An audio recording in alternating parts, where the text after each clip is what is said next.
there's a conflict is because, not only in that part of the world, but there are conflicts in other parts of the world, is because there was a time where white people in Europe thought that they could control countries of other people who were not white, divide them, take them, give them to others.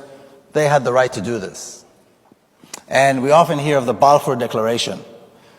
In Israel, basically the Zionists talk about the Balfour Declaration as though it came down from Mount Sinai with Moses, as though it is one of the 10 Commandments. The Balfour Declaration. One white racist promising another white racist somebody else's land. That's what the Balfour Declaration is all about. Lord Balfour promised his friend Lord Rothschild Palestine for the Jewish people. Who cares? Who is he to give anything to anybody? But this is what it was. And even in, almost every street in Israel has a Balfour Street or a Balfour Declaration Plaza. And then moving forward a few decades, we had the United Nations resolution to partition Palestine. Who is the United Nations to partition Palestine? But it was said that the Jews want Palestine, and it was said that the Arabs want Palestine, so we partition Palestine, and everything will be fine. And this is a map of the partition plan. And as the map very clearly illustrates, the partition was not done in a very fair way. One part is clearly larger than the other. Now, in 1947, when the partition plan was passed, there were about 500,000. The Jewish population in Palestine numbered about 500,000 people. This was the generation of my grandparents who immigrated there, and my parents who were born there. Some 500,000 people who made up the entire Jewish community in Palestine. The Palestinians, the natives of the land, were about 3 times as many, close to 1.5 million people. Yet, the United Nations, in its infinite wisdom, decided to give the larger portion of the country to the smaller community. And it's interesting because to this day we hear people say, this is really all the Palestinians' fault, because they rejected the partition plan. Well, first of all, nobody asked them.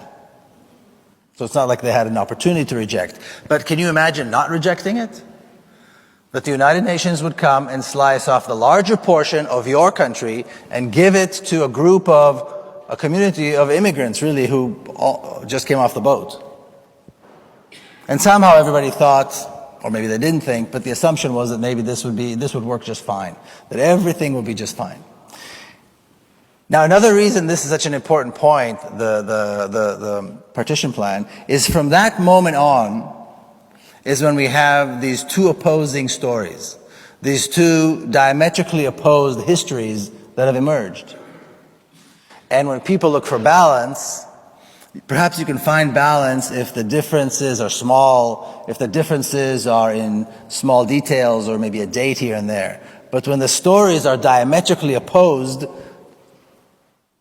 that means only one can be true. There is no room for balance when you have two stories that are completely the opposite of each other. Now, the story that I grew up on as an Israeli, and the story that is basically accepted in the West, is that after the Arabs rejected the partition plan, they began an attack against the Jewish community in Palestine in an attempt to kill and destroy the Jews and destroy this small community that they created. Thankfully, the Jewish community was stronger somehow. They were more advanced, they were more developed, they were quick on their feet, and they were able to defeat the Arabs. And remember, these Zionists, this Jewish community, they claim to be the descendants of King David, who defeated Goliath, and the descendants of the Maccabees, who defeated great empires, and basically the descendants of the ancient Hebrews, who were, were always victorious against all odds. And now here they were, and they defeated the Arabs. And they established a Jewish state once again in the land of Israel after 2,000 years. Well, this is almost a biblical story. How can you refute this? How can you argue with such a romantic, like I said, almost biblical story? Who would dare say that this is not true? And it's such a powerful story too. The problem, of course, comes up when we start looking at the details. So the two communities, even though one was much smaller than the other, were both expecting to and were hoping to be recognized as states.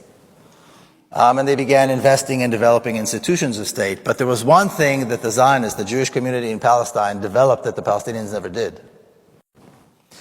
And that's an armed militia, a fighting force. By 1947, the Zionist militia in Palestine numbered close to 40,000 armed, well-trained, highly motivated men. My father was an officer in that militia. Well, there was no equivalent on the Palestinian side. There was no Palestinian armed force. There never has been, actually, a Palestinian army. So if there was no Palestinian armed militia, who were these Arabs that attacked the Jewish community?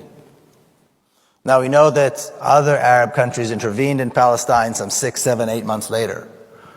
But at the end of 1947, who were these Arabs that attacked, and what did they attack with, if there was no fighting force?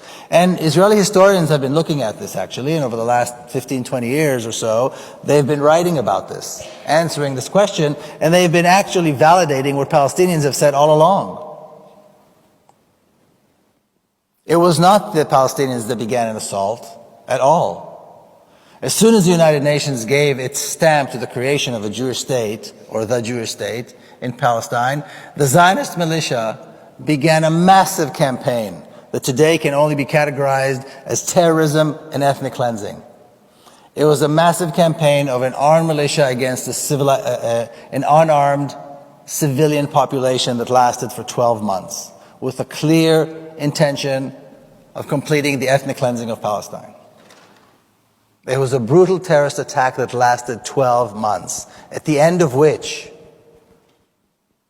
almost 80% of the country was conquered.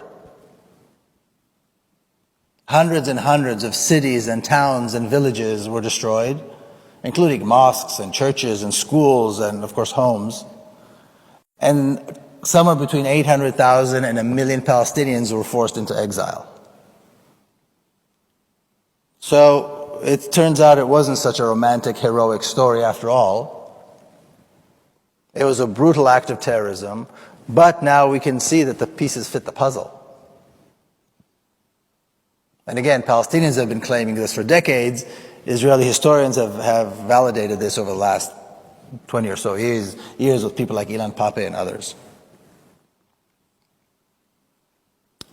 Now, one of the claims that's made quite often by the Zionists is, well, perhaps a few villages were destroyed, perhaps a few Palestinians were forced to leave, but really there was nothing there. There was nothing there. It was desert, camels, poor farmers. There was really nothing there. So I'd like to show this picture of the city of Jaffa before 1948, before the Zionists came. The city of Jaffa was a major Arab city on the coast of the Mediterranean. It was a city of close to 120,000 people. It was a city with concert halls and movie theaters.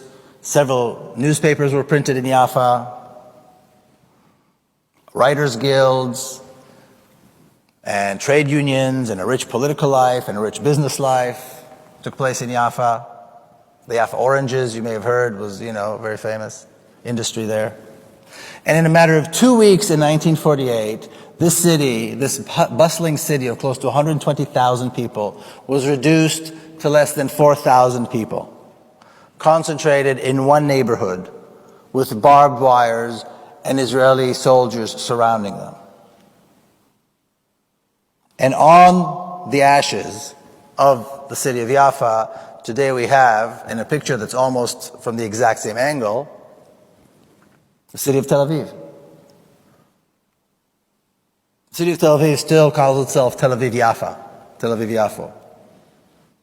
And there is still a small Palestinian community and a small part of the original city of Jaffa that's still there. It's a small community that is neglected and subject to oppression and subject to racist laws. Israeli police does not go in to solve crime. Palestinian youth in Jaffa have no hope and no reason for hope, no opportunities. To say that they're second or third class citizens is... I think it's important to realize, first of all, that the reason there's a conflict is because